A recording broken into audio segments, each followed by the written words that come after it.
আমার দাঁড়ানোর ইচ্ছা ছিল না, কিছু কষ্ট কিছু বেদনা শেয়ার করবার জন্য দাঁড়িয়েছি। আজকের এই প্রোগ্রামটি যখন হয়, যখন আমরা ঘোষণা করি, তখন আমাদের কাছে ফিলিংস ছিল প্রোগ্রামটা এমন হবে যেখানে প্রোগ্রাম শেষে দেখব 430টা পদে আমাদের কিছু শিক্ষার্থী যেসব প্রতিষ্ঠান বাংলাদেশে কাজ করছে, চাইনিজ প্রতিষ্ঠান, সেখানে খুব হ্যান্ডসাম স্যালারিতে জব পাবেন এবং তারা একটা হাসি মুখ নিয়ে এখান থেকে বিদায় নেবেন। একটা সুন্দর প্রোগ্রাম।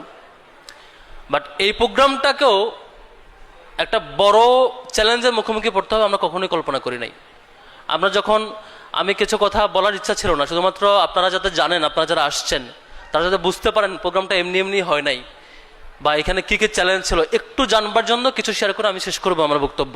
আপনারা জানেন ডাকসুর পক্ষ থেকে এর আগে আমাদের একটা আইসিটি মন্ত্রণালয়ের সাথে একটা চুক্তি ছিল, একটা এমইউ ছিল, যেটা আমাদের প্ল্যান ছিল যে 5-6 মাসের মধ্যেই প্রত্যেকটা হলে কম্পিউটার ল্যাব হবে এবং শিক্ষার্থীরা সেখানে ট্রেনিং পাবে, শিক্ষার্থীরা উপকৃত হবে। এই ছিল আমাদের প্ল্যান। কিন্তু বর্তমান পরিবেশ চেঞ্জ হওয়ার পরে, অর্থাৎ ফেব্রুয়ারির পরে আমরা দেখি সেই প্রজেক্টটি আর চলমান নাই, সেটি ক্যান্সেল। আমরা জিজ্ঞেস করছিলাম, স্যার এই প্রোগ্রামটা তো কম্পিউটার ল্যাব তো 18টা হলে যাবার কথা, এটি তো আমাদের অফিসে যাবে না, ডাকসুর অফিসে যাবে না, আমরা বাড়ি নিয়ে যাব না, শিবিরের অফিসে যাবে না, তাহলে এটা ক্যান্সেল হলো কেন? বলছেন যে আমরা জানি না, কিচ্ছু করার নাই, এটা এভাবেই চলবে। ঠিক এই প্রোগ্রামটির প্ল্যান যখন আমরা করেছি তখন আমরা ভাবছিলাম সব কিছুই ঠিকঠাক হবে। একজন সম্মানিত শিক্ষক, সিনিয়র ব্যক্তি, তিনি ঘরোয়া মিটিংয়ে বলছেন এই প্রোগ্রাম হতে দেবো না কোনোভাবেই, এই প্রোগ্রাম এখন হলে ডাকসুর সুনাম হবে, এখন প্রোগ্রামটা হওয়া যাবে না।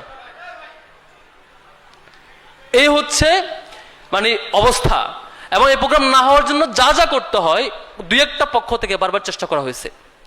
আমরা জিজ্ঞেস করছিলাম ফোন দিয়ে যে আপনি যেটা করছেন প্রোগ্রামটা তো আমাদের জন্য করছি না, এখন ডাকসুর 28 জনের কেউ চাকরি নেবে না। আমি ড্যাম শিওর, এটা গ্যারান্টি দিতে পারবো, ডাকসুর সম্পাদক এবং সদস্যদের মধ্য থেকে 28 জন যে নির্বাচিত প্রতিনিধি, একজনও এখানে চাকরি নেবে না। তাহলে কেন এটা বাধা দিচ্ছেন? বললেন যে বাবা কিচ্ছু করার নাই। তারপরে সেম ভাবে সরকারের পক্ষ থেকে আজকে এখানে একজন মন্ত্রী আসবার কথা, আপনারা নিশ্চয়ই জানেন, আপনারা দেখতে পাচ্ছেন তিনি আসেন নাই। এই প্রোগ্রামটা যেমন করে না হওয়ার জন্য যা যা করা হয়েছিল সবটাই চেষ্টা করা হয়েছে, তবে আলহামদুলিল্লাহ প্রোগ্রাম হয়েছে। আমি এটার জন্য ধন্যবাদ জানাবো চাইনিজ এম্বাসি এবং কনফুসিয়াস ইনস্টিটিউট, এবং স্পেশালি থ্যাঙ্কস জানাবো আমাদের আন্তর্জাতিক সম্পাদক খান জসিমউদ্দিনকে। তার জন্য একটা করতালি হবে প্লিজ। এই যে এই লড়াই, আমরা এইটুকু বলতে চাই সেই সিনিয়র ব্যক্তিদেরকে, স্যার আপনারা যদি আজকে আসতেন আমরা খুব খুশি হতাম। আজকে এই প্রোগ্রামে আপনারা না আসার মধ্য দিয়ে আপনাদের যে অভিভাবক তুল্য অবস্থান, এখান থেকে নিজেদেরকে সরিয়ে এনেছেন, আমাদের কোনো আফসোস নাই।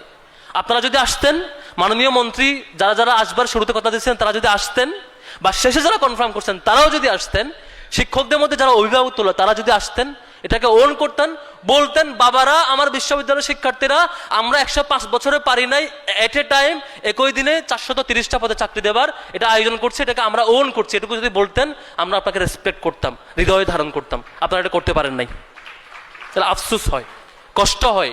অভিভাবক তুল্য জায়গা থেকে নিজেকে সরিয়ে দলকানা রূপে কেমন করে নিয়ে যান আপনারা, এটা খুব কষ্ট হয়।